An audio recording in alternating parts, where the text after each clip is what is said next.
Number करें apply. सक्षमता 2 के शिक्षक राज्य से पत्र हुआ जारी।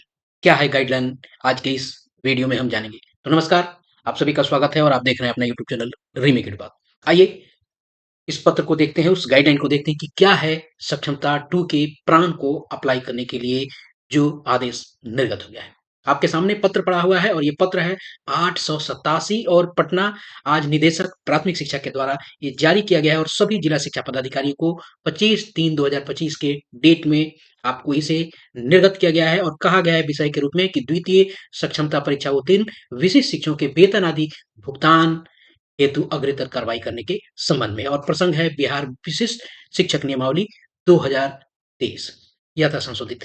अगर इस पत्र को देखा जाए तो इसमें बताया गया है कि सक्षमता पास करना विशिष्ट शिक्षक बनने के लिए शिक्षकों को नियोजित शिक्षकों को जरूरी है। उसके अलावा जब वो सक्षमता पास कर जाएंगे तो वो यूएन से आपको एनपीएस से आच्छादित हो जाएंगे और एनपीएस से आच्छादित जब होंगे तो उनको आपको प्राण नंबर चाहिए। तो प्राण नंबर कहाँ से बनेगा?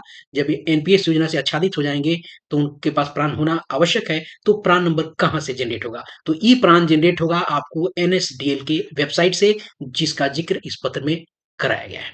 इसी के माध्यम से आप प्राण आवंटन की सुविधा मिलती है, जहां से आप प्राण आप जनरेट कर सकते हैं।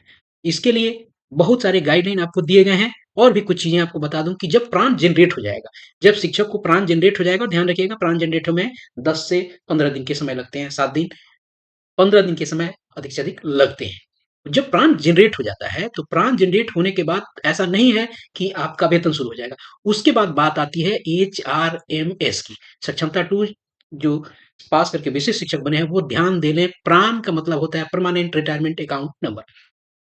एचआरएमएस जब ये प्राण नंबर जनरेट हो जाएगा तो एचआरएमएस होगा। एचआरएमएस का मतलब होता है ह्यूमन रिसोर्स मैनेजमेंट सिस्टम। इसमें होगा क्या कि ऑनबोर्डिंग होगी। ऑनबोर्डिंग क्या होगी? आपके सारे डिटेल्स जो होंगे, आपकी यूं कहिए कि शिक्षा की सारी कुंडली, आपकी शैक्षणिक प्रशैक्षणिक सेवा, सब इसकी सारी कुंडली आपको एचआरएमएस सिस्टम पे हो जाएगी। जो मानव संसाधन विभाग का प्रबंधन का जो सिस्टम है ये एचआरएमएस, उस पर ऑनबोर्ड होगा। और ये ऑनबोर्ड करेगा कौन? ये ऑनबोर्ड करेगा विभाग, जिसे आपको नहीं करना है। ये कब एग्जीक्यूट होगा? जब प्राण नंबर जनरेट हो जाएगा जो एनएसडीएल के साइड से है। तो प्राण नंबर कौन जनरेट करेगा? क्या डिपार्टमेंट करेगा? नहीं, डिपार्टमेंट नहीं करेगा। ये शिक्षक जो है, टीचर्स जो है, ये अपने इन पे करेगा, यानी अपने से करेगा। और ये आप साइबर कैफे से करा सकते हैं या अगर खुद जानकार हैं तो खुद से कर सकते हैं। कुछ गाइडलाइंस भी नीचे दी गई हैं, उसको हम आपको बताते चलते हैं। अब पहले फिर आते हैं एचआरएमएस पर। तो एचआरएमएस पे ऑनबोर्ड जो होगा उसको डाटा कहां से मिलेगा? आपके आंकड़े कहां से मिलेंगे? सवाल जब यहां उत्पन्न होता है, प्राण नंबर जब जनरेट हो गया, जब प्राण जनरेट हो गया उसके बाद बात आती है कि आपको एचआरएमएस की। तो एचआरएमएस जब सरकार करेगी तो उसके पास डाटा कहां से आएगा? जी हाँ, डाटा बिल्कुल आपके मन में सवाल जो उठ रहा है, ये आपका डाटा मिलेगा जब आपने टेक्निकल ज्वाइनिंग की होगी। आपने टेक्निकल ज्वाइनिंग की होगी या विभाग ने उसे किया होगा। तो सक्षमता के जो काउंसलिंग का जो दो कोड बकेट था जिससे आपकी काउंसलिंग हुई थी, उस पे सक्षमता के सारे डिटेल्स आपके एज ए टीचर्स वहां है। आपके कौन से डिटेल्स हैं? एजुकेशनल है, आपके ट्रेनिंग के डिटेल्स हैं, वो सारे के सारे चीज पड़े हुए हैं। सर्विस डिटेल्स भी आपके पड़े हुए हैं। और एक डिटेल जब आपने प्राण जनरेट किया होगा तो यहां भी बहुत सारे आपने डिटेल्स दिए होंगे। तो विभाग क्या करेगा? इन दोनों डिटेल को आपस में मर्ज करता है और ये सरकार की व्यवस्था है और इसी दोनों को आपस में मर्ज करके और एचआरएमएस पर ये क्या करता है? ऑन बोर्डिंग इसको कहा जाता है। ऑन बोर्डिंग इसको कहा जाता है। तो ऑन बोर्डिंग जब हो जाएगा उसके बाद आपका वेतन आपका स्टार्ट होगा। अब देखते हैं कि प्राण जनरेट करने के लिए क्या पत्र में ये गाइडलाइन दी गई है। आगे क्या कहा गया है? आगे कहा क्या गया है, इसको ध्यान थोड़ा सा दे देते हैं। हम पॉइंट नंबर 5 को पढ़ते हैं जरा।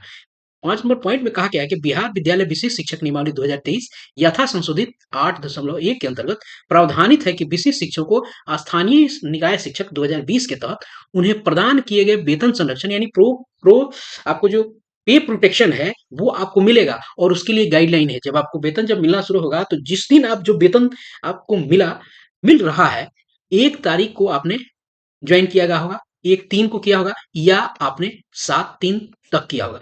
इन 1 से लेके 7 के बीच में आपने किया होगा। तो जिस दिन आपने किया होगा उस दिन का आपका जो वेतन होगा वो क्या होगा? वो प्रोटेक्ट होगा, यानी वो संरक्षित होगा। उससे कम आपको वेतन नहीं मिल पाएगा। तो इस वेतन संरक्षण को ध्यान में रखते हुए आपका आगे फिक्सेशन होगा।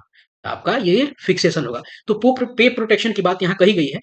और जब आपका जो फिक्सेशन होगा वो फिटमेंट मैट्रिक्स के अनुसार जो अनुलग्नक को नियमावली में दी गई है उसके अनुसार आगे भत्ते भी आपको मिलेंगे। आपको कितने वेतन पे आपका फिक्सेशन होगा, कितना आपका वेतन होगा, तो इस चैनल पे वो सारे के सारे डिटेल्स उपलब्ध है। अब यहाँ सबसे अंत में कहा गया कि अतः निर्देश दिया जाता है द्वितीय सक्षमता परीक्षा उत्तीर्ण विशिष्ट शिक्षकों के प्राण आवंटन और वेतन भुगतान के संबंध में अग्रेतर कार्रवाई कीजिए। यानी हरी झंडी दे दी गई है कि अब प्राण जनरेट हो सकता है, यानी राज्य से आदेश आ गया है। अब आप चाहें तो प्राण जनरेट करने के लिए आप आगे बढ़ सकते हैं। इसके लिए कुछ और गाइडलाइंस भी दे दिए गए हैं, सबको तो नहीं पढ़ेंगे, आप उसको थोड़ा सा देख लीजिए, सोशल मीडिया में आपके पास ये उपलब्ध होगा। ये गाइडलाइन है कि आप इसके माध्यम से आप जा सकते हैं। ये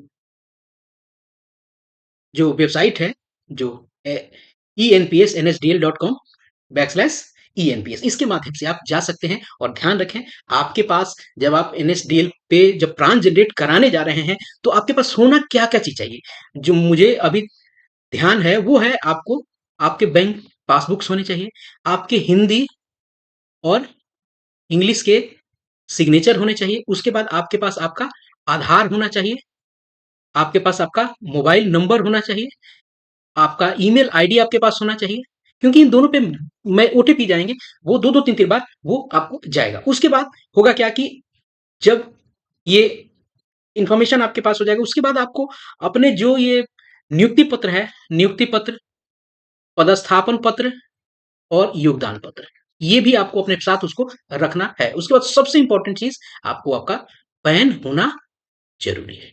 ये इंफॉर्मेशन आपके पास होगी तब आप अपना प्राण जनरेट वाला काम कर सकते हैं। ये कुछ इन्फॉर्मेशन, मूल इन्फॉर्मेशन है जिसका होना आपके लिए ज़रूरी है। मोबाइल और ईमेल आईडी ध्यान रखें, वही होगा जो आपको आधार में इत्यादि में होगा, मोबाइल नंबर जो पैन में होगा। ये ध्यान देने की ज़रूरत है, ये इसमें पैन नंबर और आधार नंबर इत्यादि की ज़रूरत पड़ेगी। कुल मिला के यही चीज़ आपको होगा। और एक और चीज़ बताते चले, जो लोग भी अटल पेंशन योजना के तहत हैं, उनको इससे कोई घबराने की जरूरत नहीं है। ये अलग व्यवस्था है अटल पेंशन योजना और इस प्राण के, चूंकि दोनों में प्राण नंबर जनरेट होते हैं, वो प्राण और ये प्राण में दोनों में आपको अंतर होता है। और दो दो चीज और नंबर आपको जानना जरूरी है। एक तो आपको नंबर जानना ये जरूरी है कि आपके डीडीओ का नंबर क्या है। ये डीडीओ का नंबर क्या है, चूंकि जिस जिले के हैं तो उस डीडीओ का नंबर आपको जानना जरूरी है, वो लगेगा।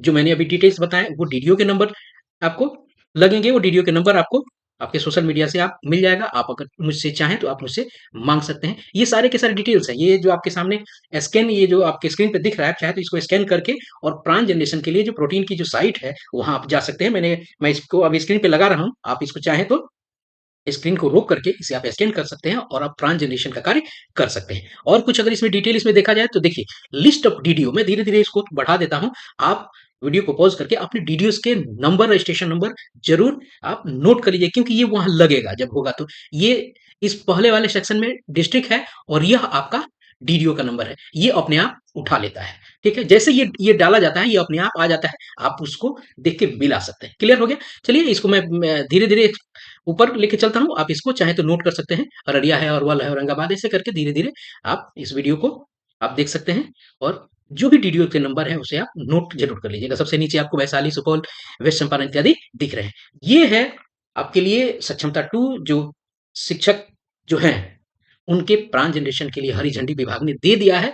और आप प्राण जनरेशन के लिए अब आगे बढ़ सकते हैं। ध्यान रखिएगा, प्राण जनरेशन में आपको, हाँ वहां एक चीज बताना मैं भूल गया, वो चीज आप जरूर नोट कर लें कि जब वहां आप प्राण जनरेशन करा रहे हैं तो वहां कहीं एक जगह पूछता है पीपीएन नंबर, पीपीएन नंबर पूछता है ये। ठीक है, ये इसका मतलब होता है परमानेंट पेंशन अकाउंट नंबर। इसमें आपको क्या डालना है, इसमें आपको अपना सक्षमता का आईडी डालना है, इसे नहीं भूलना है। सक्षमता का आइडिया डालना नहीं भूलेंगे। ये कुछ मूल चीजें हैं जिसको आपको जानना जरूरी था। ट्रांसजेनेशन का काम है, बस 1 मिनट में इंफॉर्मेशन आपको मैं दे देता, लेकिन कुल चीजों को करना जरूरी है। आपको अपना वेतन वहां नहीं भरना है, कितना आपको वेतन मिलेगा जब फिक्सेशन होगा तब जाएगा। तो ये आप सारी इंफॉर्मेशन ले लीजिए, क्योंकि मैसेज और ईमेल दो दो बार आपके मोबाइल पे आएंगे तो वो आपके पास होना जरूरी है। इसमें होता क्या है कि पहले आपका रजिस्ट्रेशन होगा, रजिस्ट्रेशन हो जाएगा, उसके बाद आपका फिर प्राण जनरेशन के जो एप्लीकेशंस की प्रक्रिया है वो आपका आगे बढ़ेगा। तो रजिस्ट्रेशन होकर बाद में फिर कर लिया जाता है या कंटिन्यूअसली उसको भी किया जाता है। तो इसको बारीक से और ध्यान से आपको अपना प्राण जनरेशन करना है। कैसे करना है, इस चैनल पे उसके सारे प्रोसेस उपलब्ध है। आप जाइए, और प्लेलिस्ट में जाइए, बेसिक शिक्षक के आप फ़ोल्डर में जाइए, बिहार टीचर्स के फ़ोल्डर में जाइए, वहाँ से आप उसे पूरा प्रोसेस आप देख सकते हैं। तो इस वीडियो में इतना ही, मिलते हैं जल्दी ही नए कंटेंट और नई इन्फॉर्मेशन के साथ। तब तक अपना ख्याल रखें। यदि आपकी कोई क्वेरीज़ हो, तो आप कमेंट बॉक्स में ज़रूर लिखें। धन्यवाद।